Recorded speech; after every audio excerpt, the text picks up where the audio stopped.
হার্জিকর ইস্যুতে মেয়েদের রাত দখলের দিন রক্তাক্ত এক মহিলা পুলিশকর্মীর ছবি প্রকাশ্যে এলো। সোশ্যাল মিডিয়ায় রাজ্য পুলিশের তরফে এই প্রশ্নও তোলা হয়, রাতটা কি সম্পারক ছিল না? মহিলা পুলিশকর্মীর ওপর আক্রমণের ঘটনায় এবার তীব্র নিন্দা করলেন বিরোধী দলনেতা শুভেন্দু অধিকারী। এই প্রশ্ন তোলার পাশাপাশি শুভেন্দু অধিকারী বলেন, এটা অত্যন্ত দুর্ভাগ্যের যে পর্যাপ্ত পুলিশ নেই। সেই রাতে হার্জিকরে পরিকল্পনা করে তৃণমূলীদের তাণ্ডবে কার্যত মদদ দেওয়ার কাজে ব্যস্ত ছিল পুলিশ বলেও রাজ্য পুলিশ এবং কলকাতা পুলিশকে নিশানা করেন বিরোধী দলনেতা।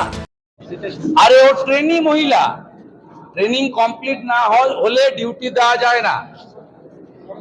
মমতা ব্যানার্জি তার বিনীত গোয়েল কলকাতা পশ্চিমবঙ্গ পুলিশ পোস্ট করেছে, তো তার কনস্টেবল নম্বর হচ্ছে টেস্ট নম্বর হচ্ছে 702। তার ট্রেনিং কমপ্লিট হয়নি, পাস আউট প্যারেড হয়নি,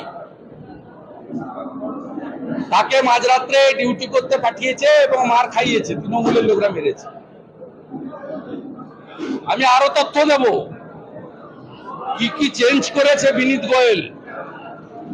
আপনি আমার সোশ্যাল মিডিয়া হ্যান্ডেল ফলো করুন, আমি বলে দিচ্ছি, একটু পরেই বলুন কি কি চেঞ্জ করেছে।